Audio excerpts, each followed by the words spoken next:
इन्नल हम्दुलिल्लाह नहमदुहु व नस्तईनुहु व नस्तगफिरुहु व नु'मिनु बिही व नतवक्कलु अलैहि व नऊज़ु बिल्लाहि मिन शुरूरि अंफुसिना व मिन सय्यिआति अअमालिना मन यहदिहिल्लाहु फला मुदिल्ल लहु व मन युद्लिल फला हादिय लहु व अशहदु अन ला इलाहा इल्लल्लाह व अन्ना मुहम्मदन अब्दुहु व रसूलुहु। अऊज़ु बिल्लाहि समीअ मिनश शैतानिर रजीम मिन हमज़िहि व नफ़्ख़िहि व नफ़्सिहि। या अय्युहल्लज़ीना आमनु इत्तक़ुल्लाहा हक़्क़ तुक़ातिहि व ला तमूतुन्ना इल्ला व अंतुम मुस्लिमून। या अय्युहन्नासु इत्तक़ू रब्बकुमुल्लज़ी ख़लक़कुम मिन नफ़्सिन वाहिदा व ख़लक़ मिन्हा ज़ौजहा व बस्स मिन्हुमा रिजालन कसीरन व निसाअ वत्तक़ुल्लाहल्लज़ी तसआलून बिही वल अर्हाम इन्नल्लाहा काना अलैकुम रक़ीबा। या अय्युहल्लज़ीना आमनु इत्तक़ुल्लाहा व क़ूलू क़ौलन सदीदा युस्लिह लकुम अअमालकुम व यग़फ़िर लकुम ज़ुनूबकुम व मन युति'िल्लाह व रसूलहु फ़क़द फ़ाज़ फ़ौज़न अज़ीमा। अम्मा बअद फ़इन्न ख़ैरल हदीस किताबुल्लाह व ख़ैरल हदी हदी मुहम्मदिन सल्लल्लाहु अलैहि वसल्लम व शर्रल उमूरि मुहदसातुहा व कुल्लु मुहदसतिन बिदअह व कुल्लु बिदअतिन ज़लाला व कुल्लु ज़लालतिन फ़िन्नार। रब्बि इश्रह ली सदरी व यस्सिर ली अमरी वहलुल उक़दतम मिन लिसानी यफ़क़हू क़ौली वजअल ली वज़ीरन मिन अहली हारून अख़ी उश्दुद बिही अज़री वअशरिकहु फ़ी अमरी कई नुसब्बिहक कसीरा व नज़कुरक कसीरा इन्नका कुन्त बिना बसीरा। सुब्हानक ला इल्म लना इल्ला मा अल्लमतना इन्नका अंतल अलीमुल हकीम। अल्लाहुम्मा अंफ़अनी बिमा अल्लमतनी व अल्लिमनी मा यंफ़अनी व ज़िदनी इल्मा वल्हम्दुलिल्लाहि अला कुल्लि हाल। अऊज़ु बिल्लाहि मिन हालि अहलिन नार। सबसे पहले सबसे अव्वल हर किस्म की हम तक़दीस की रियाई अज़मत और पाकीज़गी वहदहु ला शरीक के लिए बयान हो चले कि जिसके नसीब में हिदायत दे जाए, जिसके नसीब में गुमराही दे जाए, जिसके नसीब में अक़्ल व ख़िरत मिल जाए, जिसके नसीब में बेवकूफ़ी हमाकत मिल जाए, जिसके नसीब में कुर्सी मिल जाए, जिसके नसीब से कुर्सी छीन ली जाए, जिसके नसीब में सब कुछ दे दिया जाए, जिसके नसीब से सब कुछ ले लिया जाए, उस ज़ात वहदहु ला शरीक की हम्द किबरियाई अज़मत और पाकीज़गी के लिए तक़दीस के लिए उन्हीं के कलमात को नक़ल किया जाता है। अऊज़ु बिल्लाहि समीअ मिनश शैतानिर रजीम मिन हमज़िहि व नफ़्ख़िहि व नफ़्सिहि व क़ुल अल्हम्दुलिल्लाहिल्लज़ी लम यत्तख़िज़ वलदन व लम यकुल लहु शरीकुन फ़िल मुल्कि व लम यकुल लहु वलिय्युन मिनज़-ज़िल्लि व कब्बिरहु तकबीरा। उसके बाद आमना के लाल पर, अब्दुल्लाह के लसीगर पर, ख़ातमुल अंबिया पर, शाफ़िअ महशर पर, साक़ी कौसर पर, शफ़ीउल मुज़म्मिन पर, रहमतुल आलमीन पर, उनके अज़वाज मुतहहरात पर, उनके आल औलाद पर, उनके असहार पर, उनके खुलफ़ाए राशिदीन पर, उनके सहाबा किराम रिज़वानुल्लाहि अजमईन पर, और फिर उनके ताबीन पर, और फिर ताबीन के ताबीन पर, और फिर उनके ताबीन के ताबीन के ताबीन पर, और फिर सुन्नत मरहूमा, सुन्नत वसत, सुन्नत अदल, सुन्नत शहादा के अइम्मा किराम, मुहद्दिसीन अज़ाम, सालिहीन और औलिया पर भी, और जितने अंबिया और रसूल गुज़रे उन पर भी, और रहती दुनिया तक जब तक एक भी साहिब कलमा, साहिब यकीन, साहिब मरफ़त शख्स होगा, इलाही उन पर एक नहीं, करोड़ों नहीं, अनगिनत लातादाद मरतबा नहीं, बल्कि जब तक ये सूरज चाँद बाकी, जब तक ये संसार बाकी, जब तक ये दिन रात का तसलसल बाकी है, पैगम्बर लातादाद मरतबा दरूद व सलामती नाज़िल फरमाते रहियो। अल्लाहुम्मा सल्लि अला मुहम्मद व अला आलि मुहम्मद कमा सल्लैता अला इब्राहीम व अला इब्राहीम इन्नका हमीदुम मजीद। अल्लाहुम्मा बारिक अला मुहम्मद व अला आलि मुहम्मद कमा बारकता अला इब्राहीम व अला इब्राहीम इन्नका हमीदुम मजीद। अल्लाह ताला का इरशाद गिरामी है, अल्लाह ताला फरमा रहे हैं कुरान में, अऊज़ु बिल्लाहि समीअ मिनश शैतानिर रजीम मिन हमज़िहि व नफ़्ख़िहि व नफ़्सिहि फ़ी आयातुन बय्यिनात। उसमें खुली हुई निशानियाँ हैं, उसमें खुली हुई निशानियाँ हैं, यह अलामत है, या जिसको लोग बोलते हैं हिंदी में चिन्ह, पहचान है। मकाम फ़ी आयात बय्यिनात मकाम इब्राहीम, और उसमें उन निशानियों में से एक निशानी मकाम इब्राहीम है। वमन दख़लहु कान आमिना, और जो इसमें दाखिल हो जाएगा वो मअमून रहेगा, महफूज रहेगा, उस पर कोई हाथ नहीं डालेगा। वलिल्लाहि अलन्नासि हिज्जुल बैति मन इस्तताअ इलैहि सबीला, और लोगों पर बैतुल्लाह का हज, ज़ियारत अल्लाह ताला के लिए ज़रूरी है, जिसके पास सलाहियत हो, कुदरत हो, इस्तिताअत हो, क्षमता हो, इस्तताअ इलैहि सबीला, उसके पास रास्ता भी हो। वमन कफ़र फ़इन्नल्लाह गनिय्युन अनिल आलमीन, और जो शख्स इनकार करेगा, कुफ्र करेगा, अल्लाह ताला इनकार करने वाले से सिर्फ नहीं, सिर्फ इनकार करने वाले से नहीं, बल्कि सारे संसार से अल्लाह ताला बेनियाज है। अल्लाह ताला बेनियाज, बेपरवाह है। वो क्या, एक इंसान क्या, पूरा संसार भी अगर अल्लाह ताला से बगावत कर जाएगा तो अल्लाह ताला को कोई फर्क पड़ने वाला नहीं है, अल्लाह ताला बेनियाज है। ये आयत या ये सूरा, ये आयत हज की मुनासबत से बताई जा रही है कि हज का जो हुक्म है, जो हज का जो तरीका बताया गया है, उसमें बहुत सारी निशानियाँ हैं, एक निशानी नहीं, अनेक निशानियाँ हैं। और उन निशानियों में से एक निशानी इब्राहीम अलैहिस्सलाम का मकाम हो। मकाम इब्राहीम क्या है? इब्राहीम अलैहिस्सलाम जिनकी याद में हम लोग हर साल कुर्बानी मनाते हैं, कुर्बानी करते हैं। जब खाना काबा बना रहे थे, जब दीवार ऊंची होने लगी, तो हाथ ऊपर नहीं पहुंच पा रहा था, तो अल्लाह ताला ने कहा कि एक पत्थर पर पांव रखिए, वो आपको ऊपर नीचे उठा देगा। जब आपको नीचे उतरना हुआ पत्थर नीचे उतर जाएगा, जब ऊपर चढ़ना हो तो ऊपर उठ जाएगा। नीचे से उनके बेटा इस्माइल पत्थर बढ़ा रहे थे, या मसाला या गारा या मट्टी बढ़ा रहे थे। और ये चीज़ अभी भी खाना काबा के पास है, जिसमें इब्राहीम अलैहिस्सलाम के पाँव की निशानी है पत्थर में, पाँव की निशानी पत्थर में। और हाजी लोग जो जाते हैं खाना काबा को अगर चूम रहे हैं तो सुन्नत है, खाना काबा को अगर चूम रहे हैं तो इबादत है, खाना काबा को अगर चूम रहे हैं तो ऐन तौहीद है। पढ़े लिखे जाहिल हाजी लोग, पढ़ा लिखा जाहिल मुसलमान, वो जो पत्थर रखा हुआ इब्राहीम अलैहिस्सलाम को, जो शीशे के फ्रेम में रखा गया है, ऐसा है शीशा के उस पर डंडा पत्थर गोली भी मारी तो नहीं टूटेगा। उसको जाके लोग मुसलमान लोग हज के मौके से या उम्रे के मौके से जाकर उसको पूछते हैं कि क्या है, बोलते ना बिल्ली के हाथ में चिचड़ा, बिल्ली के हाथ में चिचड़ा। हर जगह हम लोग झूमते हैं, जगह कोई ऐसी चीज जिसको हम लोग चूम लें। अब एक सुनिएगा तो आका से सर पिट लीजिएगा। देखिए भूल ले कि अमेरिका का है कि एशिया यूरोप का वाक़ा है। एक जगह पाकिस्तानी के, देखिए हम लोग अकल कैसे पैदल हैं, एक पाकिस्तानी किया, उसका गुजर हो रहा था रास्ते से, सीवरेज का जो पॉइंट रहता है, समझते हैं सीवरेज, समझते हैं कि नहीं? इंग्लिश के लफ्ज समझते हैं कि नहीं? अब बता रहे हैं। कोजी हॉस्पिटल जाइएगा, रास्ते में देखा एक जगह मोटा पाइप जा रहा है नाले में। सिस्टम, सरकार ने सिस्टम बिठाया है, जब गंदा पानी आएगा नाले में, वो डायरेक्ट गंगा में नहीं बहेगा, वहां से छन जाएगा, गंदगी यहीं रह जाएगी और पानी गंगा में गिर जाएगा। उसी को बोलते हैं सीवरेज सिस्टम। यूरोप अमेरिका में बहुत सारी जगह शहर में सीवरेज का पॉइंट बनाया हुआ है कि यहां पर से आदमी पानी छन के आगे जाएगा, लेकिन नाले में ज्यादा गाद कीचड़ गंदगी नहीं जमा हो जाए तो नाला जम हो जाएगा। सीवरेज का एक जगह पॉइंट निकला हुआ था ऊपर, देखने में उसकी शक्ल लग रही थी, काला मजार है। ये पाकिस्तानी गया ना, उस सीवरेज का जो पॉइंट निकाला हुआ ना है, उसको सजदा करने लगा। होश नहीं, अब फिर बोलते मुसलमान मार खा रहा है, होश नहीं। और कोई मसलकी झगड़े की बात नहीं बता रहे हैं। चारों इमाम में से किसी ने नहीं कहा है खाना काबा के अलावा किसी कब्र, किसी मजार, किसी बिल्डिंग, किसी दीवार को चूमिए, किसी इमाम ने नहीं कहा है।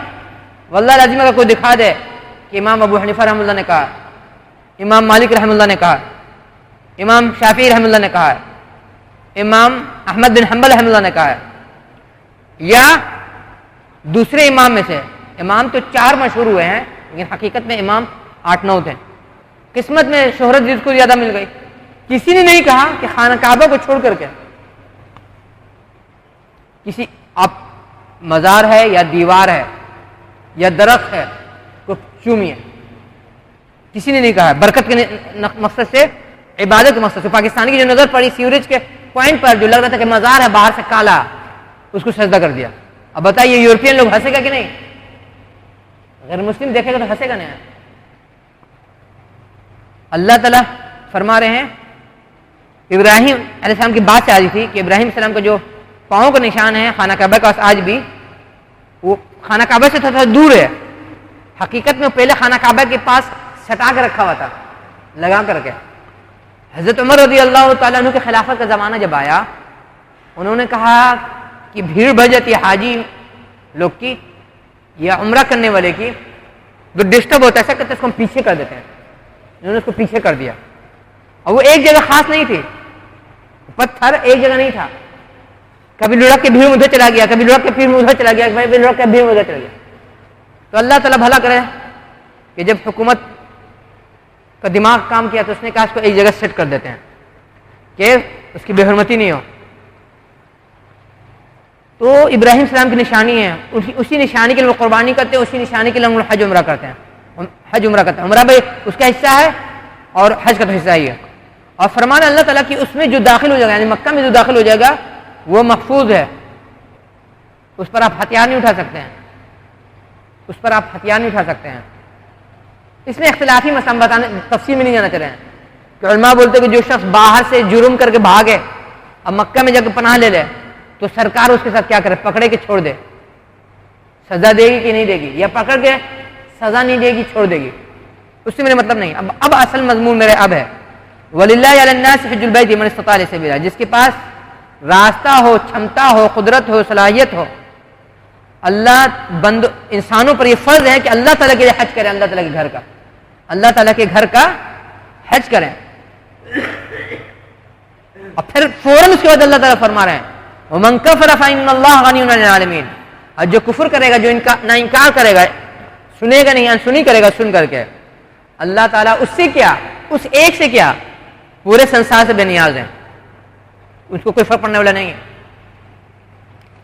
ये आयत जब अल्लाह के रसूल ने पढ़ा या बताया सहाबा किराम को, अबू हुरैरा रज़ी अल्लाह ताला फरमाते हैं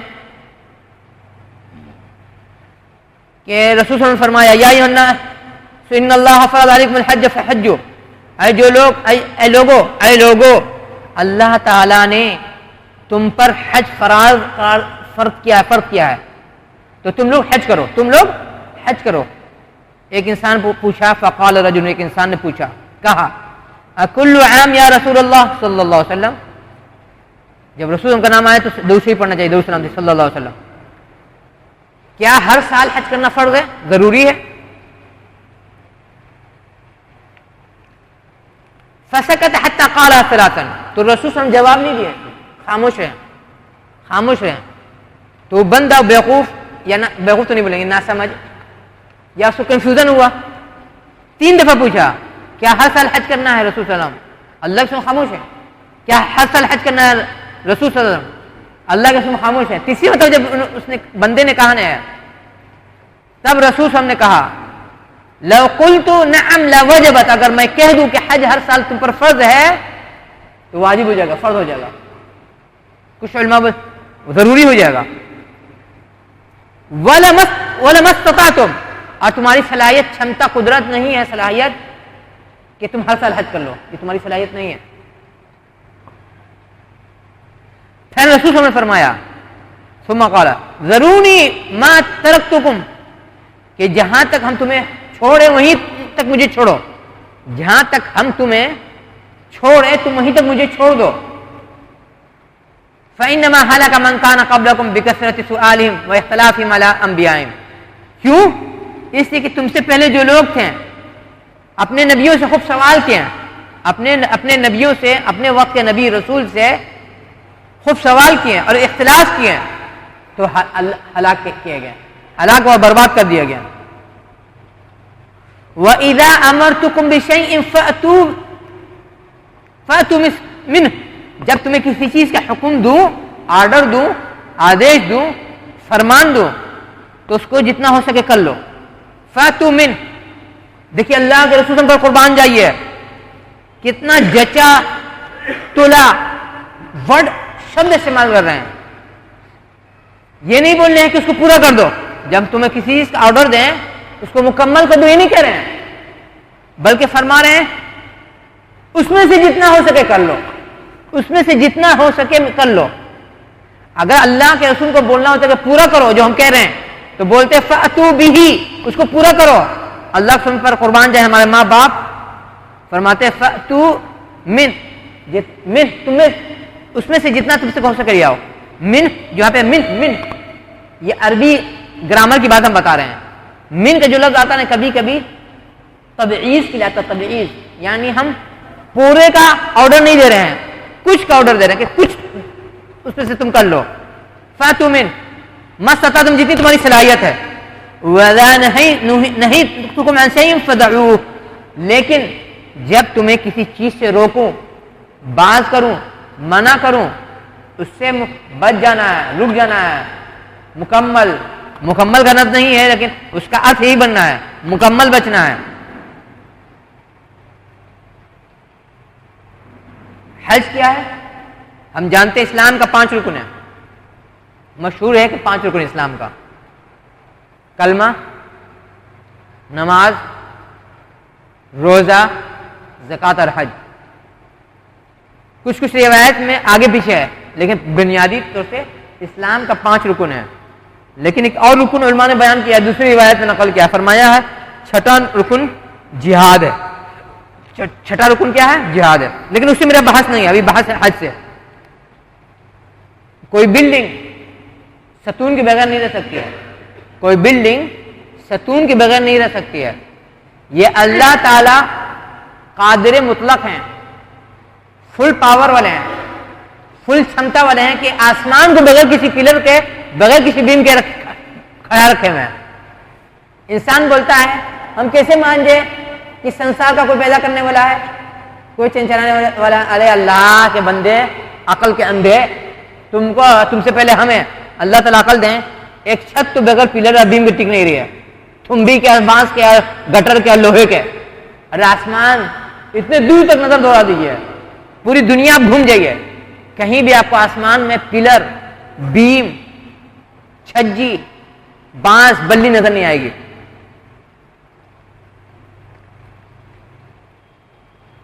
अल्लाह का रसूल फरमाया था, जो फरमाया कि बात कि हज इस्लाम के 5 रुकन में से है। अगर एक रुकन गिर गया तो आपका इस्लाम मुकम्मल नहीं, सलामत नहीं है, महफूज नहीं है। आपको अपने इस्लाम की फिक्र करना होगा, इस्लाम की फिक्र करना होगा। ये इतनी खतरनाक चीज है कि जिसमें अल्लाह ताला फरमा रहे हैं मन इस्तता इलैहि सबीला, जो उसका रास्ता पाए वो हज जरूर करे। उसकी तशरीह में बस फरमाते हैं इब्न उमर रज़ी अल्लाह ताला अन्हु और दूसरे सहाबा किराम, अज़्ज़ाद, सबील से मुराद क्या है? अज़्ज़ाद व राहिला, रास्ते का खर्चा, खाना पीना और सवारी, ये जरूरी है। और एक और रियायत बहुत खतरनाक, हजरत अली रज़ी अल्लाह अन्हु से नकल करते हैं कि रसूल हमने फरमाया मन मलक ज़ाद व राहिला, जिसने तोशा पाया, यानी उसके पास सफर का खर्चा है, उसके पास सफर का खर्चा है, वराहिला, सवारी भी है, फलम यहुज, लेकिन हज नहीं किया, मात यहूदियन और नसरानियन, वो यहूदियत की मौत मरेगा या ईसाइयत की मौत मरेगा, मुसलमान होकर नहीं मरेगा वो। वज़ालिका अन्नल्लाह यक़ूलु फ़ी किताबिही, क्यों कि अल्लाह ताला अपने कुरान किताब में फरमा रहे हैं वलिल्लाहि अलिन्नास हिज्जुल बैति मन इस्तताअ इलैहि सबीला, कि अल्लाह ताला का हक है, बंदे पर फर्ज है, वाजिब है कि अल्लाह ताला के घर का हज करे या जियारत करे या उम्रा करे। उसकी तशरीह कर रहे हैं मन इस्तताअ इलैहि सबीला, जिसके पास रास्ता और रास्ता। और एक और रिवायत है, हम भूल रहे हैं उसका, जल्दी में हम देख नहीं सके रिवायत, कि हजरत अली रज़ी अल्लाह फरमाने या कि दूसरे सहाबी या कोई दूसरे सहाबी, कि जो शख्स इस हालत में मर जाए कि उसने दिल में तमन्ना नहीं किया कि हम हज कर लेते हैं, या सलाहियत रहती तो हम हज करते हैं, या कोशिश नहीं किया कि पैसा बचाए, तो वो यहूदी बन के मरे या ईसाई बन के मरे, अल्लाह ताला को कोई फर्क नहीं है। लोग क्या बोलते हैं कि बेटी नहीं, और उसकी तशरीह कर देते हैं, सबीला से मुराद, उसकी तशरीह में सहाबा किराम ने बताया है तोशा के अलावा खर्चे के अलावा उसमें आएगी आपकी सेहत, आपका स्वाद, आपकी सेहत अच्छी होगी तब ना हज कीजिएगा, आपका बदन मजबूत होगा तब ना हज कर लीजिएगा, आपका बदन ठीक रहेगा तब ना हज कर लीजिएगा। अगर आप मरीज हैं तो हज नहीं कर पाइएगा, या ऐसी बीमारी है कि हज नहीं कर सकते हैं, चल फिर नहीं सकते हैं, तब भी आप हज नहीं कर पाइएगा।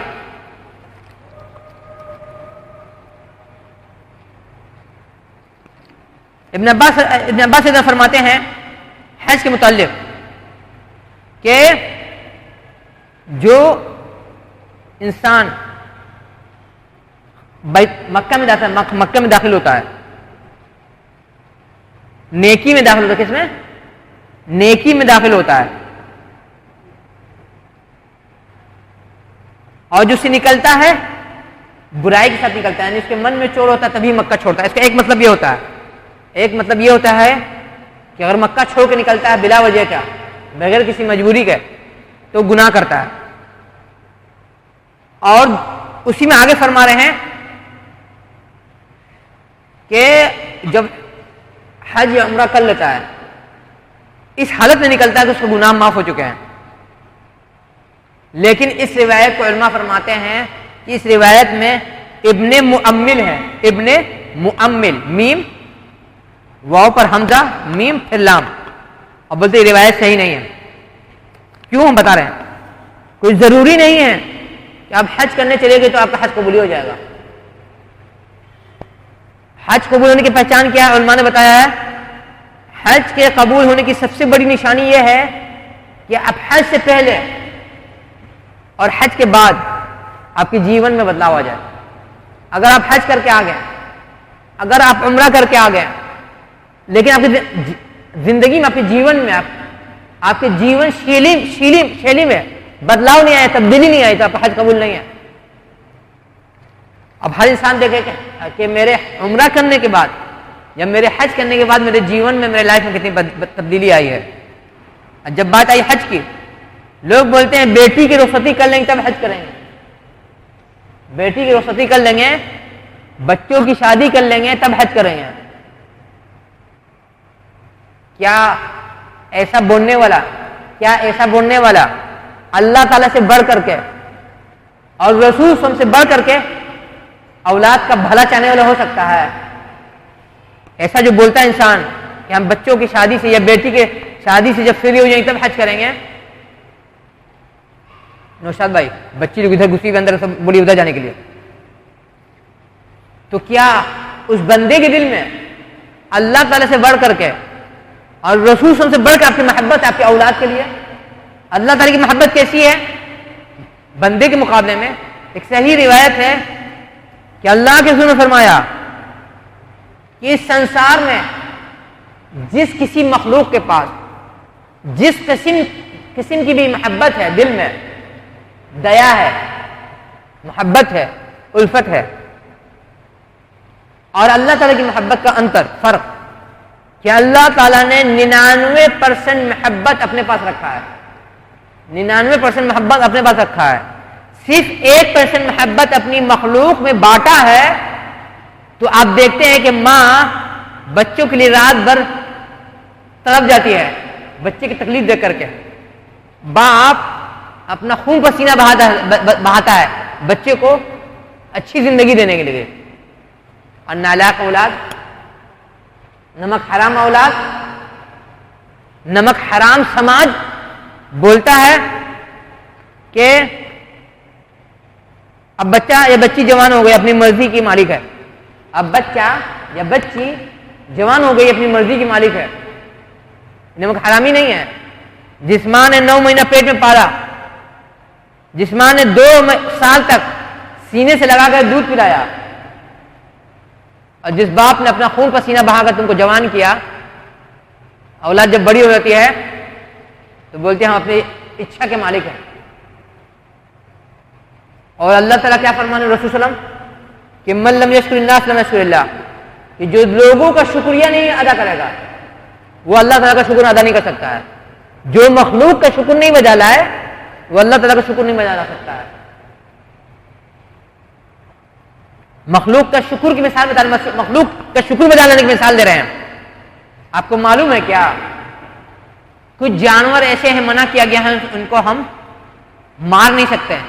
शिकार करके खाना तो बहुत दूर की बात है, मार ही नहीं सकते। बता सकते हैं 2-3 जानवर का नाम जिसका शरीयत में हुक्म है इसको आप मार नहीं सकते? बता सकते हैं आप लोग? कोई बताइए तो। कुछ जानवर ऐसा है शरीयत में बोला गया इसको आप मार नहीं सकते, मना है। बताइए तो कौन सा जानवर है? हाँ, बिल्ली। और हाँ ना,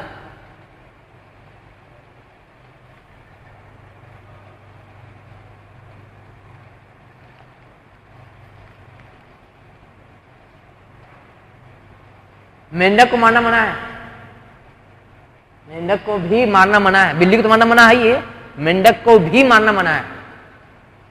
क्यों बताइए तो? हम आधा जवाब दे दिया, अब जो बाकी जवाब दे देगा 500 रुपये उसको इनाम। मेंढक को मारना मना है, जवाब हम आपको दे चुके हैं, लेकिन आप समझिए तब। मेंढक को मारना मना है। सुनिए ना निशाद भाई, पूछिए तो ऊपर जाकर के, हम तकरीर आगे 10 दे रहे हैं, मेंढक को मारना क्यों मना? पूछिए तो कोई जवाब दे, किसी बच्चे को भेज के भेजिए, ये बच्चे को भेज रहे हैं, ये बच्चे को भेजिए, पूछिए छोटे बच्चे का, पूछिए कि मेंढक को मारना मना कोई जवाब दे कोई, हम आगे जब तक बोलते हैं। बहरहाल तो हज के बारे में इतनी सख्ती बताई गई है कि अगर हज की नीयत आप नहीं करते हैं और आप मर जाते हैं, आपकी ये बख्शाइश नहीं, आप इस्लाम पर नहीं मरते हैं। और लोग क्या बोलते हैं, हम जब हज कर लेंगे, बेटी की रुखसती कर लेंगे तब हम हज करेंगे। और जानते क्या होता है? बेटी के बाद, बेटी की शादी के बाद क्या होता है? बेटी की शादी के बाद नतनी और नवासी की शादी का टेंशन आ जाता है नानी और दादी को। होता है कि नहीं? ये होना है, उस सिलसिला चल रहा है, खत्म होने वाला नहीं है। इसलिए इस चक्कर में देर नहीं कीजिए कि बेटी की रुखसत कर लेंगे तब हज करेंगे, बेटी की रुखसती कर लेंगे तब उम्रा करेंगे। आपकी मालूमात के लिए बता दें, रोजी रोटी में बरकत का एक तरीका रसूल ने फरमाया कि हज पर हज और उम्रा पे उम्रा करे इंसान। क्या करे? हज पर हज करे और उम्रा पे उम्रा करे इंसान। हज तो हर इंसान नहीं कर सकता है, लेकिन उम्रा तो इतना आसान है कि आदमी चाहे तो हर साल कर सकता है उम्रा, अगर चाह ले तो कर सकता है। और हज कितना, जो लोग बोलते हैं बेटी को रुखसत कर लेंगे तब हज करेंगे, इसी दुनिया में इंडोनेशिया एक ऐसा मुल्क है, अभी का माहौल क्या हम नहीं कह सकते हैं, आज से 20-30 साल पहले का माहौल बता रहे हैं हम। इंडोनेशिया का ये कल्चर है कि जो लड़का लड़की हज नहीं करे उससे शादी नहीं होगी। वहां समझ लिए जिस लड़का लड़की को शादी करना उसको हज कर लेना है। वहां के लोग कैसे हज कर रहे हैं? वहां के लोग हज कैसे कर रहे हैं जानते हैं? हमारे समाज में लोग जो बोलते हैं, खास करके माँ, चच्ची, खाला, नानी, फूफी, दादी बोलते बेटी के रुखसती कर लेंगे तब हज करेंगे, फ्री हो जाएंगे। तो ये कल्चर आया है, ये सोच आई है, ये फिक्र बिरादराने वतन के यहाँ से। उनके यहाँ है कि जब बेटी की शादी कर लेते हैं, तो बोलते इत्मीनान से तीर्थ यात्रा पे निकलेंगे। ये उसका असर है, बोलते ना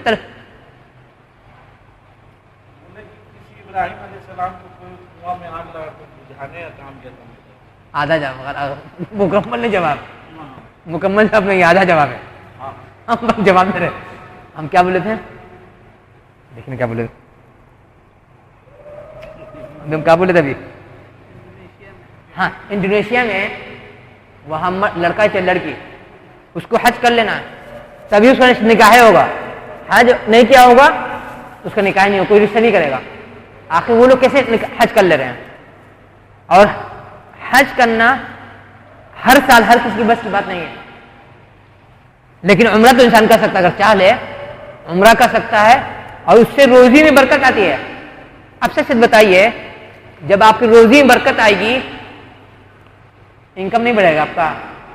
इनकम बढ़ेगा तो बेटी के शादी का खर्चा नहीं निकलेगा, बेटी के शादी का खर्चा नहीं निकलेगा, घर का खर्चा नहीं निकलेगा, लेकिन हलाल का उम्रा होना चाहिए। किसका? हलाल का उम्रा, हराम का कमाई का नहीं, अन्याय का उम्रा नहीं कि पड़ोसी का, भाई का, रिश्तेदार का जमीन बेच के खा गए, बेच दिया और उसे जा रहे हज करने के लिए, उस कमाई से जा रहे हज करने के लिए, जा रहे हैं उम्रा करने के लिए। वैसा हज, वैसी कमाई का हज उम्रा नहीं, वैसी कमाई का हज उम्रा नहीं, बल्कि ऐसे कमाई का हज उम्रा जो खून पसीने की कमाई का हो। तो वहां पे उम्रा में भी के दौरान और हज के दौरान भी कहा गया है, एक वक्त ऐसा आता है उस वक्त उम्रा करने वाला या हज करने वाला जो दुआ मांगेगा अल्लाह ताला दुआ कबूल करेंगे। वहां अपनी दुआ मांग लेगा तो अल्लाह ताला मेरी क्या, मेरे खानदान की क्या, समाज क्या, हर बेटी की अल्लाह ताला शादी करा दें, कर सकता कि नहीं दुआ। लेकिन यकीन रहेगा तब बता दे रहे हैं, यकीन नहीं हम लोग के पास। क्यों? लेकिन आज ही पढ़ा है, ध्यान निकल गया बात। इब्न अब्बास रज़ी अल्लाह ताला ने कहा है या इब्न मसऊद ने, हम भूल लें, उन्होंने फरमाया है कि जो बंदा अल्लाह ताला से दुआ नहीं मांगता, दुआ नहीं मांगता है, उसके पास तौहीद नहीं है, उसके पास तौहीद नहीं है। आप इस भरम में मत रहिएगा कि हम तावीज़ नहीं पढ़ रहे हैं, तौहीद वाले हैं, हम वसीले से दुआ नहीं मांग रहे, हम तौहीद वाले हैं। हम मुतवफ़ी, वफातशुदा ऐसे इंसान से दुआ नहीं मांगी जो इंतकाल कर चुका है। आपकी तौहीद खोटी है जब तक कि आप अल्लाह ताला से नहीं मांगिएगा। अल्लाह ताला ने फरमाया था अद्दुआ हुवल इबादा, दुआ ये इबादत है, इबादत जिसको हम लोग बोल सकते हैं हिंदी में पूजा, परिस्थिति, प्रार्थना। और दूसरी जगह अल्लाह ने फरमाया अद्दुआ हुवा मुखल इबादा, तो दुआ है, दुआ जो आदमी मांगता दुआ, ये इबादत का मगज़ है। जितनी इबादत आप अपने जीवन में आप कर सकते हैं, जितनी किस्म की इबादत, पूजा, प्रार्थना आप अपनी जिंदगी में कर सकते हैं, दुआ उसका मगज़, उसका भेजा, उसका असल है, उसका एसेट है, उसका रसूल माल है, उसका बेस है। अगर आप दुआ नहीं मांग रहे इसका मतलब आपका तौहीद नहीं है। तो ये क्या करके हज और उम्रे में देर नहीं कीजिए कि बेटी की रुखसत कर लेंगे, पोती की रुखसती कर लेंगे, नतनी की रुखसती कर लेंगे, भतीजी की रुखसती कर लेंगे, भांजी की रुखसती करा लेंगे, तब हज करेंगे। इससे क्या मत रहिए। हज में जाइए, सबके लिए दुआ मांगिए कि अल्लाह ताला सबके बाल बच्चे का रुखसती करा दें। हमने दुआ में, ईद के खुतबे में दुआ किया कि अल्लाह ताला हर वो शख्स जो हक का साथ दे रहा है, उसकी हिफाजत फरमाइए। लोग को आपत्ति लग गई कि बहुत सारे गैर मुस्लिम लोग भी हैं, बहुत सारे नास्तिक लोग भी हैं जो इस दुए में आ रहे हैं। हमने कहा अगर हमने दुआ मांगा तो क्या गलत मांगा? दुआ अगर हमने ये दुआ मांगा तो क्या गलत मांगा? एक इंसान अगर हक का साथ दे रहा हो, किसी भी धर्म का रहे, वो नास्तिक क्यों नहीं रहे? अगर हम उसके लिए दुआ कर दे रहे, अल्लाह ताला हर उस शख्स की हिफाजत फरमाइए जो हक का साथ दे रहा है। हक किसी का भी हो सकता है, हिंदू का भी, मुसलमान का भी, यहूदी का भी, ईसाई का भी, नास्तिक का भी, दोस्त का भी, दुश्मन का भी। तो उसमें गलत क्या दुआ मांगा? इसमें दुआ गलत क्या मांगा? ऐसे जाहिल लोग के साथ मत रहिए, ऐसे जाहिल लोग के साथ मत रहिए जो आपको हक की पटरी से रास्ता उतार दे आपका। नहीं तो याद रखिए, पटरी आपकी उतरेगी, झेलिएगा आपका बाल बच्चा, आपकी फैमिली, कोई नहीं आएगा आपके साथ झेलने के लिए। आपके साथ कोई नहीं आएगा झेलने के लिए। जो आपको बहकाया है वो भी नहीं आएगा आपके साथ। तो हमने सवाल पूछा था कि मेंढक को कत्ल करने से क्यों मना किया गया? ऊपर में तो लगता है लड़कियों में आलमा भी होंगे, ऊपर में नहीं है। हाँ पक्का 100% मुझे पता चल जाएगा। हम बता रहे हैं, इब्राहिम अलैहिस्सलाम को कुएं में नहीं डाला गया था। इब्राहिम अलैहिस्सलाम को कुएं में नहीं डाला गया था। बहुत मशहूर आका तो सुनते ही बकरीद के मौके से हम क्या बोला था कि हम आधा जवाब दे चुके हैं। तोप बनाई गई, लकड़ी का ताल लगाया गया, तोप के जरिए से इब्राहिम अलैहिस्सलाम को डाला गया उस आग के बीच में कि जल जाए। तो एक रिवायत मिलती है मेंढक के मुताल्लिक कि रसूल सल्लल्लाहु अलैहि वसल्लम फरमाया, मेंढक ने जब देखा जब इब्राहिम अलैहिस्सलाम को जलाया जा रहा है तो उसकी सलाहियत जो थी, उसकी जो कुदरत थी, जो क्षमता थी, जो पावर था, उसको वो गया पानी लेकर के आया, आग में पानी डाल रहा है, जा रहा है आग में पानी डाला। बताइए मेंढक, बहुत बड़ी आग लग रही, उसकी आग बुझ जाएगी, लेकिन उसने कोशिश तो किया, इस वजह से कहा गया कि मेंढक के किस्म को, मेंढक किसी भी किस्म का हो सकता है, तुमको नहीं मारना है, कत्ल नहीं करना है। और आपकी मालूमात के लिए बता दें, मेंढक का इस्तेमाल जादू टोना में होता है। जादू टोना में अल्लाह के रसूल सल्लल्लाहु अलैहि वसल्लम जब फरमाते हैं कोई चीज़ नहीं करना तो उसकी वजह एक नहीं होती है, उसकी वजह अनेक हो सकती है, बहुत सारी हो सकती है। बहुत से लोग मुझसे पूछते हैं कि फलाना काम क्यों किया, बता दिया। फिर वही सवाल आकर दूसरा पूछ रहा है, बता दिया। तीसरा आगे पूछ रहा है, बता दिया। और सबका जवाब हम अलग अलग दे रहे हैं। तो लोग बोलते हैं आप झूठ बोल रहे हैं। हम झूठ नहीं बोल रहे हैं, सबको जो जो जवाब देना, सबका जवाब अपनी जगह पे सही है कि फलाना काम क्यों किया। एक काम में बहुत सारा काम हो सकता है, एक काम में बहुत सारा मकसद भी हो सकता है। तो मेंढक के मुताल्लिक रिवायत मिलती है कि वो आग बुझा रहा था, आग बुझा रहा था। तो खुलासा यही आज के दर्स का कि ये कह करके तसल्ली मत दीजिए, खुद को धोखा नहीं दीजिए कि बेटा बेटी बेटा नवासी नतनी पोती की का हज शादी करा लेंगे तब हम हज कर लेंगे। इस धोखे में नहीं मत रहिए। जिंदगी कब वो धोखा देगी कोई गारंटी नहीं है। जिंदगी, जीवन, लाइफ पानी का बुलबुला है। ये बुलबुला की कोई जिंदगी नहीं, कभी भी ये बुलबुला खत्म हो सकता है। पानी के बुलबुले की कोई लाइफ नहीं होती है। इसलिए पहली फुर्सत में हज कीजिए। मेरी याद है लॉकडाउन से कबल, एक साल कबल, बस एक साल कबल, हम कुछ लोग को भेज रहे थे, अपनी जो दो बहन इंतकाल की, छोटी बहन और बड़ी बहन, हज बदल के लिए। तो कहने ने कहा कि प्राइवेट कोटे से जाइए, खर्चा कम पड़ेगा, खर्चा कम पड़ेगा। हम बोले जिंदगी का कोई ठिकाना नहीं है, जिंदगी का कोई ठिकाना नहीं है। अब लोगों ने कहा कि कम से कम एक वक्त में एक आदमी को भेजिए हज करने के लिए, अगले साल दूसरे को भेज दीजिएगा। हमने कहा महंगाई बढ़ती जा रही है, हर साल महंगाई हर साल बढ़ती जा रही है, हम इसी साल करेंगे। हज करा दिया, अगले साल लॉकडाउन लग गया, अगले साल हज करा लेते हैं। जो लोग बोल रहे थे कि एक हज इस साल करा लीजिए, अगले साल दूसरा हज करा लीजिए, सरकारी कोटे से हम हज करा लेते हैं। लॉकडाउन के चक्कर में हज उम्रा बंद, 2-3 साल बंद।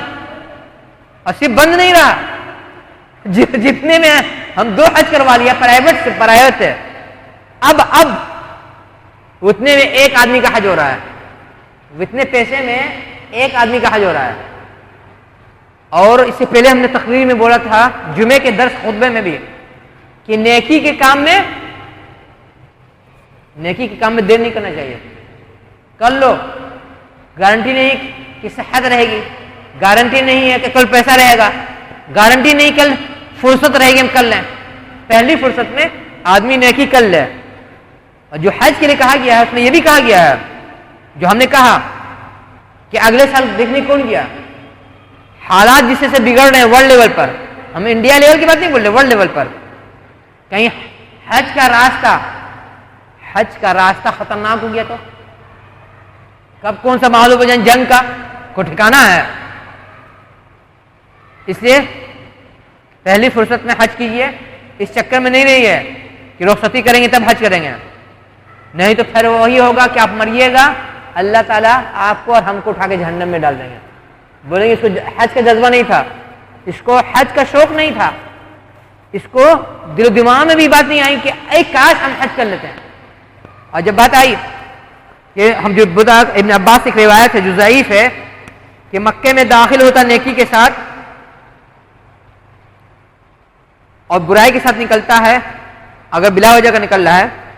आपको बता दें, लोग बोलते जिससे अल्लाह ताला खुश रहते हैं उसी के नसीब में हज आता है, कोई जरूरी नहीं है। एक वाक़ा सुना रहे आपको, हम नाम नहीं बताएंगे, आप समझ जाइएगा। कुछ लोग गए हज करने के लिए, उसमें से एक इंसान की तबीयत खराब हो गई भयंकर तौर से। जब हज का सारा रुकन पूरा हो गया, हज का वक्त खत्म हो गया, तब बंदे की सेहत ठीक हो गई। और हुआ कैसे बता रहे हैं आपको, कहना नहीं मानता इंसान, नहीं कहना मानता है। उन पर सवारी सवार थी। क्या था? सवारी सवार थी। जब उनकी तबीयत बिगड़ी हज से पहले ही, यानी 1-2 दिन पहले, हम उसी वक्त बोला न इनको लेके जाइए 2 के मदीना। कहां जाइए? मदीना। लोग बोले कि नहीं, हम लोग ग्रुप में आए हैं, हम जा नहीं सकते हैं। हमने कहा प्राइवेट गाड़ी रिजर्व कर लीजिए, आपके पास पैसे की कमी नहीं है, करा क्या जाइए ना, अम्मी की तबीयत खराब है, ये है वो है। हज जब पूरा होने लगा, उनकी तबीयत नहीं समझ ली थी, जब हज का वक्त तकरीबन खत्म पे था, उसी हालत में लोग उनको मदीना लेके गए, मदीना मुनव्वरा। वहां गई नहीं तो तबीयत ठीक हो गई। क्या हाल है? अगर मेरी नसीहत मान लेते हैं, प्राइवेट गाड़ी रिजर्व करके जाते मदीना, हरम मदनी में जाकर नमाज पढ़वा लेते हैं, जियारत करवा लेते हैं, अगर तबीयत ठीक हो जाती तो हज नहीं मिल जाता पूरा। कोई जरूरी नहीं है कि आप वहां बैठे तो आपको मालूम, जो 7 समुंदर पार भी बैठा है उसको भी अल्लाह ताला कुछ देते हैं। एक आदमी, हम बता रहे, उसी अपनी बात खत्म करेंगे इंशाअल्लाह। इंट्रोड्यूस किया है नौकरी के लिए, जॉब के लिए, सरकारी भी प्राइवेट भी। प्राइवेट में उसको 2-3 जगह ऑफर मिला, हमने मना किया कि मत जाओ मत जाओ। फिर पता चला न उसकी माँ शिकायत कर रही बाजार, अब समाज में जो मिलने गए हैं लोग कि देखिए ना, मेरा नाम लेकर के मेरे बेटे को नौकरी नहीं करने दे रहे हैं। इंटरव्यू होता है मना करते तो मत जाओ, इंटरव्यू होता है मना करते मत जाओ। इंटरव्यू हो जाने के बाद, उसके बाद तीसरा या चौथा इंटरव्यू है उसका, हम नहीं चाह रहे थे उसको भेजें, लेकिन हम देखा कि माँ मेरे बदनाम कर रही है कि मेरे बेटे को नौकरी नहीं करने दे रहा है। हम बोला जाओ भैया जाओ, हम जानते थे क्या होगा, जाने के बाद क्या हुआ। इतनी खतरनाक ड्यूटी मिली उसको, हम उसको फोन करके बोल रहे हैं कि बुरा मत मानना, तुम अपना इंश्योरेंस करा लो, अपने लाइफ, अपनी जिंदगी का। इंश्योरेंस अच्छी चीज नहीं है, बता दे आपको, लेकिन जो ड्यूटी इतनी खतरनाक है, हमने कहा इंश्योरेंस करा लो। वो बता भी नहीं रहा है कि मेरे काम क्या है, लेकिन हम समझ रहे हैं कितने का। हम बोला कि कम से कम 25-30 लाख का होना चाहिए इंश्योरेंस तुम्हारी जिंदगी का। तब वो बंदा क्या बोल रहा है फोन पर, यहाँ जो सीनियर स्टाफ काम कर रहे हैं, किसी का इंश्योरेंस 1 करोड़ का, किसी का इंश्योरेंस सीनियरिटी की बुनियाद पर 1.5 करोड़ का है। हम बोला बाबू मेरी तबीयत करे, हम बोले हैं कि अपना इंश्योरेंस करा लो 1 करोड़ का। उससे क्या होगा? कंपनी तुम्हारी हिफाजत करेगी, कंपनी तुम्हारा हिफाजत करेगी। उसको डर लगेगा कहीं कुछ हो गया तो मेरे भरना पड़ेगा। हम बोला मेरे बस चलता है, तुमको बोलते 50 लाख का इंश्योरेंस कराओ, लेकिन हम इस वजह से नहीं बोला कि तुम बोलोगे पगला गया है, ये मुल्ला जी मौलवी सब पगला गया। जैसे आप लोग हमको कोई बात बोलते हैं, मार्केट में लोग सुनते होंगे मेरे बारे में, पगलवा है, लॉकडाउन में मस्जिद बंद करा दिया, पगलवा है, जुमा नहीं पढ़ने दे रहा है। उसके बाद क्या क्या हुआ? किसके में घर में कोरोना नहीं आया, किसके घर में कोरोना से आदमी मरा नहीं। और ज्यादा दूर मत जाइए, आलमगंज में बहुत सारे लोग मेरी मुखालफत करते थे, आज मास्क लगा के घूम रहे हैं। इस पटने में भी, आलमगंज में भी मास्क लगा, क्यों? पागल थे हम, बकवास था, कोरोना बकवास था, तो मास्क लगा के कहीं घूम रहे हैं। तो हमने उस बंदे को कहा कि बाबू ये जो तुम गए हो जॉब करने के लिए, हम इसके फेवर में नहीं थे। हम इस ड्रेस से बोल जाएगा तुम्हारी माँ मेरे बदनाम कर रही है कि मेरे बेटे को फलाना नौकरी नहीं करने दे रहा है। अब ने कहा यही भैया उसका एक ही शक्ल है, रिजाइन मार के वहां से हट जाओ, उसके अलावा कोई इलाज नहीं है। तो उस पर बात आई थी कि लोग हज करने गए, एक आदमी की तबीयत खराब हो गई, हम यहां से बोल रहे हैं कि मदीना मुनव्वरा लेकर चले जाइए। हम मदीना मुनव्वरा क्यों भेजा? मदीना मुनव्वरा भेजने की वजह यह है कि वहां का क्लाइमेट बहुत अच्छा है, वहां का क्लाइमेट बहुत अच्छा है। मक्के का क्लाइमेट बहुत गर्म है, लेकिन कहाँ का क्लाइमेट बहुत अच्छा रहता है। तो उससे क्या, मरीज को आराम मिलेगा, मरीज को सुकून मिलेगा। कुछ और भी वजह जो हम बताएंगे नहीं, गई नहीं, मरीज गया नहीं, हज जब खत्म होने लगा, जब लोग गए मदीना लेकर के, वहां जाने के उनकी तबीयत ठीक हो गई। हम बोले अरे बेवकूफ, पहले अगर लेके चले जाते हैं तो पूरा हज कर लेते हैं अल्लाह के तौफीक से। लेकिन क्या होता है, इंसान का जब मुकद्दर खराब होता ना है, अच्छा मशवरा कबूल नहीं करता है, अच्छी बात नहीं मानता है, ऐसा मशवरा कबूल करता है जो उसके लिए हानिकारक, उसके नुकसानदेह है। और जब बात आई हज और उम्रे की, अगर हज कर रहे हैं और उम्रा कर रहे हैं तो फोटो नहीं खींचिए, फोटो नहीं शेयर कीजिए, सेल्फी नहीं लीजिए, वीडियो नहीं बनाइए। आपका हज उम्रा कारक, आपका हज उम्रा कारक, इसलिए किसमें रियाकारी है, सेल्फी लेने में रियाकारी है, फोटो शेयर करने में रियाकारी है। और अल्लाह के रसूल ने फरमाया कि अल्लाह ताला वैसी इबादत से बेनियाज है जिसमें रियाकारी हो, जिसमें दिखावा हो। आलिम लोग को मत जाइए कि अपना फोटो अपना वीडियो शेयर कर रहे हैं। शरीयत अल्लाह ताला से है, शरीयत रसूल हमसे है, आलिम के अमल से नहीं है। इसलिए हज करने जाइए अगर हो सके, और उम्रा तो कहेंगे कोशिश कीजिए हर साल जाने का अगर सलाहियत हो, पैसा बचा करके, फजल खर्ची रोक करके उम्रा करने जरूर जाइए। और वहां सेल्फी मत कीजिएगा, सेल्फी नहीं कीजिएगा, नहीं तो फिर फंसिएगा तो फिर कोई काम नहीं आएगा। एक आदमी गया था सऊदीया कमाने के लिए, हम मना कहते हैं बाबू कोई सेल्फी नहीं लगाना, बाबू सब खटाखट सेल्फी लगा रहे थे। वो समझ लेते हैं कि मेरे मोबाइल में व्हाट्सएप काम नहीं कर रहा है, दुनिया के मोबाइल में तो काम कर रहे हैं। लोग बोले अरे तू स्टेटस लगा रहा अपना उम्रा करने का, जियारत करने का, काम करने का, हरम के अंदर का, हरम के बाहर का। हमने कहा उसको मैसेज किया, अरे बेवकूफ तुमको मना नहीं किया था आपको कि सेल्फी नहीं शेयर कीजिएगा लोग के साथ? क्या बोल रहा है इंसान? कौन चुगलखोर ने शिकायत किया है? उसका अपना अमल देखा है आप? मेरा आया बहुत गुस्सा, हम कोई जवाब नहीं दिया। 4 महीने से ज्यादा हो गया है, मेरे मैसेज पे मैसेज भेज रहा है, हम जवाब ही नहीं दे रहे हैं। हम मैसेज को खोल के भी नहीं देख रहे हैं। पता चला बाबू साहब को 4 महीने से तनख्वाह नहीं मिली है और 4 महीने से कागज भी नहीं मिला है, अब कहीं नहीं, परमिट नहीं मिला है, अब कहीं निकल ही नहीं सकते हैं। बढ़िया से नजर लगवाओ, बढ़िया से नजर लगवाओ अपनी नौकरी को, अपनी चाकरी को। हमने कहा कि तुम अपना सेल्फी शेयर करोगे, फोटो, हो सकता तुमको कोई नजर लगा दे, तुम्हारी नौकरी छीना जाएगी, तुम वापस आ जाओगे।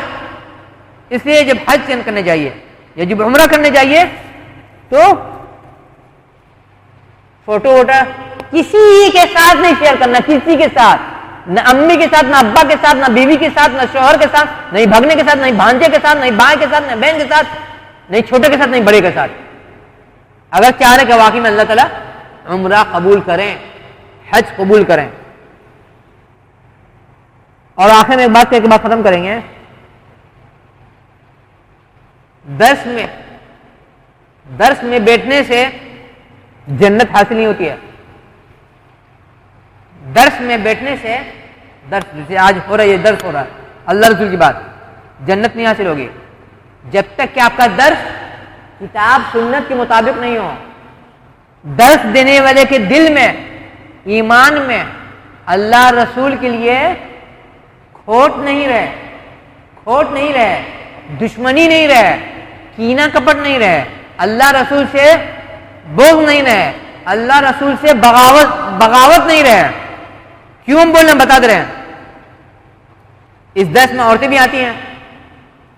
औरतों की जो ईद की नमाज हो रही है, औरतों की ईद की जो नमाज हो रही है, आलमगंज में हमने नाम लेकर बोल रहे हैं, ये शरीयत के खिलाफ हो। अल्लाह अजीम, झूठे पर अल्लाह रसूल फरिश्तों की लानत। क्या बोल रहे हैं हम? झूठे पर अल्लाह रसूल फरिश्तों की लानत। जो ईद की नमाज पढ़वा रहा है वो भी जानना कि हम गलत करवा रहे हैं, सिर्फ मौज की लड़ाई। हम पक्का वाक़ा बता रहे हैं। बीएनआर में हम बैठे हुए थे किसी कटरे पर, उस बंदे ने मुझसे पूछा कि औरतों की इस तरह से नमाज होना सही है क्या गलत है। उसको मालूम हो गया था कि हम बोल रहे कि गलत है, लेकिन पब्लिक के सामने नहीं बोल रहे, कोई खास पर्सनल मजलिस हुई तो बोले गलत है। हम कुछ जवाब नहीं देंगे। हमने कहा हम कुछ जवाब नहीं देंगे। आपको सवाल पूछना है, मदरसे में मुफ्ती साहब हैं, उनसे जाके पूछ लीजिए। आपके महल्ले में इमाम, उनसे जाके पूछिए, मेरे से क्या पूछ रहे हैं। वो बंदा जानना अच्छी तरह से कि हम गलत औरतों की जो ईद की नमाज पढ़वा रहे हैं गलत करवा रहे हैं, लेकिन सिर्फ जिद में पढ़वा रहा है। आप वहां जाइएगा जहां अल्लाह रसूल के सुन्नत की खिलाफ वर्जी हो रही है, आपका 10 अल्लाह ताला कबूल करेंगे, आपकी रोजा तिलावत, हज, ज़कात, खैरात कबूल करेंगे नहीं करेंगे। आपका आलिम जाहिल है, अवाम अगर जाहिल तो छोटी बात, आपका आलिम भी जाहिल है, उसी पे अपनी बात खत्म करेंगे। हम कहते हैं लोगों को अक्सर कि जहां लड़की नमाज पढ़ाए तरावी की या तहज्जुद की, माइक से वहां नमाज नहीं पढ़ी है। औरतों को बोलते हैं हम, जहां लड़की नमाज पढ़ाए तरावी या तहज्जुद की माइक से वहां आपको नहीं पढ़ना है, गलत है। इसी का और औरत की आवाज भी पर्दा है, औरत की आवाज भी पर्दा है। कहा गया है कि अगर नमाज में गलती करे इमाम तो औरत लुक़मा नहीं दे सकती है, उल्टे हाथ से ताली बजाएगी, उल्टे हाथ से।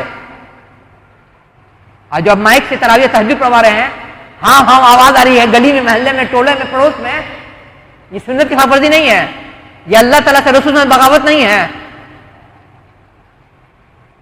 एक बात तो ये हो गई।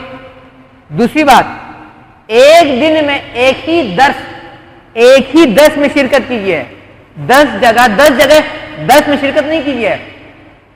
इसलिए क्या 10 जगह 10 सुनिएगा ना, दिमाग होश मोश हो जाएगा, याद नहीं रहेगा कि क्या बात बोला गया है। इस वजह से भी कि सहाबा कराम फरमाते थे कि जुमा के दिन हम लोग 2 खुतबा नहीं देते थे, यानी जुमा के खुतबा के अलावा कोई खुतबा नहीं देते थे। इसीलिए जुमे के दिन अगर कोई मुझसे दर्स मांगता है, दर्स तकरीर, हम बोलते हैं जुमे के दिन तकरीर नहीं करेंगे। आपको तकरीर कराना है, जुमरात के दिन करा लीजिए, शनिचर, इतवार, सोमवार, मंगल, बुध, हम जुमे के दिन तकरीर नहीं करेंगे। यह हवा चली हुई है। असर में जुमे के दिन या संडे के दिन असर में एक मजलिस में दर्स, मगरिब में दूसरी मस्जिद में 10 वहां जा रहे हैं, ईशा में दूसरी मस्जिद में 10 वहां जा रहे हैं, या किसी के घर में एक दर्स में शिरकत कीजिए, उसमें जो बात समझाई यानी उसको बढ़िया से हजम कर लीजिए। एक हफ्ते में कोशिश कीजिए कि उस पर अमल भी हो जाए। उसके बाद फिर अगले संडे का या अगले जुमे का या अगले हफ्ते का दर्स सुनिए। तो खुलासा यही है। हाँ, क्यों? जब ज्यादा 10 सुनिएगा ना आपको हजम नहीं होगा। और हमने कहा था अभी औरतों की आवाज पर्दा है। लोग बोलते हैं कि माँ आयशा भी तो तकरीर करती थी, माँ आयशा रज़ी अल्लाह तआला भी तकरीर करती थी। अरे बेवकूफ, माँ आयशा रज़ी अल्लाह तआला माइक से तकरीर नहीं करती थी। दूसरी बात, माँ आयशा रज़ी अल्लाह तआला अन्हा घरे घर जाके तकरीर नहीं करती थी, औरतें उनके घर पर जाके सबक लेती थी, सबक सीखती थी। जो लोग बोलते हैं कि माँ आयशा रज़ी अल्लाह तआला भी तकरीर करते थे, आपका पढ़ा लिखा जाहिल आलिम, आपका पढ़ा लिखा जाहिल आलिम, उस जाहिल को बता दीजिएगा, सुना दीजिएगा, अब बता दीजिएगा। इमाम मसरूक बहुत बड़े आलिम गुजरे, इमाम मसरूक रहमहुल्लाह, ये माँ आयशा रज़ी अल्लाह तआला अन्हु के भांजा लगते थे, रिश्ते में भांजा लगते थे। सहाबा किराम बोलते हैं, उलमा बोलते हैं, उलमा कि इमाम मसरूक के पास जो इल्म था, इल्म किसी सहाबी को नहीं मिल सका। माँ आयशा का, इमाम मसरूक के पास इमाम आयशा का जो इल्म था, इल्म किसी सहाबी के पास इल्म नहीं था। क्यों? इमाम मसरूक माँ आयशा रज़ी अल्लाह तआला अन्हु से हर किस्म का सबक पढ़ लिया करते थे। सहाबा किराम पर्दे की वजह से नहीं पढ़ पाते थे, नहीं सुन पाते थे। इससे बात समझ में आई कि सहाबा किराम माँ आयशा रज़ी अल्लाह तआला अन्हु से पर्दे की वजह से मुकम्मल इल्म हासिल नहीं कर सके, जो उनके भांजे ने इल्म उनसे हासिल किया है। क्या हाल है? आपको वाक़ा सुनाते हैं, इसी पर बात खत्म करेंगे। मोहम्मद रहमानी साहब को तो पहचानने, दिल्ली वाले, उनका बयान आया अभी कुछ दिनों पहले। एक है यूट्यूब पर उनका बहुत दस होता है, रहने वाली है पाकिस्तान के, हम नाम नहीं बताएंगे, आप लोग समझ जाइएगा। रहने वाली पाकिस्तान की, पूरे बुरके में आके दस देते, पूरा बुरका, मुकम्मल बुरका, सिर्फ चश्मा और आंख नजर आता है, ये हिस्सा। खूब लोग दस दिलवा रहे हैं, बता दे रहे हैं। हिंदुस्तान में भी लोग अपनी बहू बेटी को उनके ग्रुप से जोड़कर दस दिलवा रहे हैं। बेवकूफ़ी कर रहे हैं, आप बता दे रहे हैं, या बेवकूफ़ी कर रहे हैं। पता चला एक दिन यूट्यूब पर एक खातून उनका दस सुन रही थी, अपने शोहर को बोली ना, आइए ना, अल्लाह रसूल की बात हो रही, आप भी सुनिए। एक तो औरत की बेवकूफ़ी, क्या औरत दूसरी औरत का दस अपने शोहर को कैसे सुनाएगी? दूसरी बेवकूफ़ी उस मर्द नामर्द की, उस मर्द नामर्द की, तुमको 10 सुन लेनी चाहिए। जब 10 उनका खत्म हो गया, खातून ने, उनकी बीवी ने बंद करना चाहा मोबाइल को या प्रोग्राम को या टीवी की स्क्रीन को। मोबाइल को तो स्क्रीन से लोग जोड़ लेता है ना आजकल आसानी से। तो उनका शौहर क्या बोल रहे हैं, अभी मत बंद करो, अभी बंद मत करो इनका 10 बंद नहीं करो। बीवी ने पूछा क्यों? शौहर बोल रहे हैं इनकी आवाज बड़ी खूबसूरत है। क्या ख्याल है? तौहीद फैला रहे हैं, किताब सुन्नत का 10 फैला रहे हैं और बता दे रहे उनकी डिग्री क्या है, डिग्री उनकी इल्मी सलाहियत या दीनी डिग्री क्या बता दे रहे हैं। उनसे किसी ने पूछा कि आप कहां से पढ़ा, किस आलिम से पढ़ा? बोली वो और उनके शौहर दोनों, वो और उनके शौहर दोनों। हम लोग मदरसे में नहीं पढ़ सके कि मदरसे का जो प्रोसेस है बहुत लंबा है, या आलिम लोग का जो प्रोसेस है, मान लीजिए मदरसा नहीं गए, आलिम के 10 में बैठ रहे हैं, आलिम के 10 में बैठ रहे हैं, तो लंबा प्रोसेस है। भूल गए यूरोप के किस कंट्री में किसी यहूदी से कुरान हदीस का इल्म हासिल करके आए हैं। सुन लिए ने, किसी यहूदी से मियां बीवी ने शरीयत का इल्म हासिल किया है। इन्ना लिल्लाहि व इन्ना इलैहि राजिऊन। अगर वैसी खातून आपकी बहू बेटी को पढ़ाएंगे तो पक्की मोमिन बनेगी कि नहीं? सीधे जन्नत जाएगी उछलते कूदते। कहा गया है, ये हम नहीं बोल रहे हैं, कि जिसको उस्ताद चुनो, जिसको उस्ताद मुंतखब करो, जिसको अपना उस्ताद बनाओ, अच्छे इंसान को बनाओ, इसलिए कि उसके लक्षण का, उसके सोच का, उसके ईमान का तुम्हारे पर असर पड़ता है। तो बात चली थी कि औरतों की तकरीर का नतीजा है कि शौहर मोहतरम बोल रहे बीवी से, बेवकूफ बीवी से, कि टीवी को आज चलाओ, इनकी आवाज बहुत अच्छी लग रही है। तो अल्लाह से दुआ है कि अल्लाह ताला हमें इस बात को समझने की तौफीक दें कि जगह जगह 10 में बैठने से नहीं काम चलेगा। यह क़यामत की निशानी बताई गई थी कि शैतान भी कुरान का 10 देगा। यह क़यामत की पेशन गोई है। अल्लाह रसूल का नाम लेगा, लेकिन रसूल ने फरमाया थे वैसे लोगों से दूरी बना के रहना।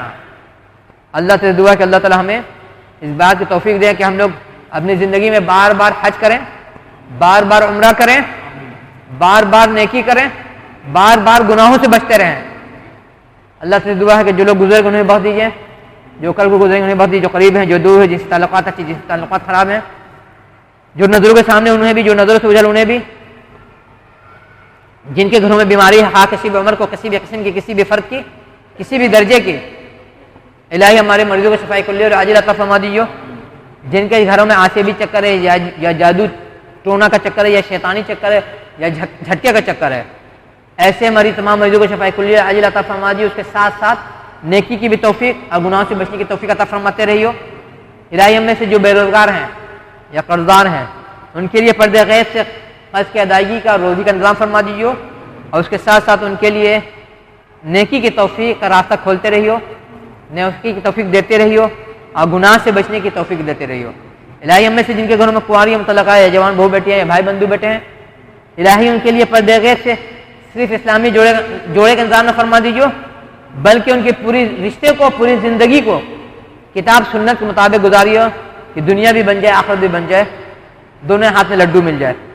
इलाही हम में से जिस किसी की जौन सी जायज़ ज़रूरत है, उसकी ज़रूरत को पूरी कर दीजिए, जो परेशानी को दूर फरमा दीजिए। इलाही हम में से जिस किसी को जब तक जिंदा रखियो, अपना बना करके, अपने हबीब सम का मत वाला दीवाना बना कर जिंदा रखियो, सहाबा किराम की मोहब्बत के साथ जिंदा रखियो, आले बैत की मोहब्बत के साथ, ताबईन के ताबईन की मोहब्बत के साथ, आइम्मा इस्लाम, बुजुर्गान दीन, फुक़हा इस्लाम, मुफस्सिरीन, मुहद्दिसीन के सच्ची मोहब्बत के साथ, अमल वाली मोहब्बत के साथ जिंदा रखियो। और इसी हालत में हम में से जिस किसी को जहाँ कहीं उठाइयो, इसी हालत में दुनिया से उठाइयो। मजलिस से उठने की दुआ पढ़ लीजिए, सुब्हानक अल्लाहुम्मा व बिहम्दिका अशहदु अल्ला इलाहा इल्ला अंता अस्तगफिरुका व अतूबु इलैक। सुब्हान रब्बिक रब्बिल इज्जति अम्मा यसिफून व सलामुन अलल मुरसलीन, अल्हम्दुलिल्लाहि रब्बिल आलमीन।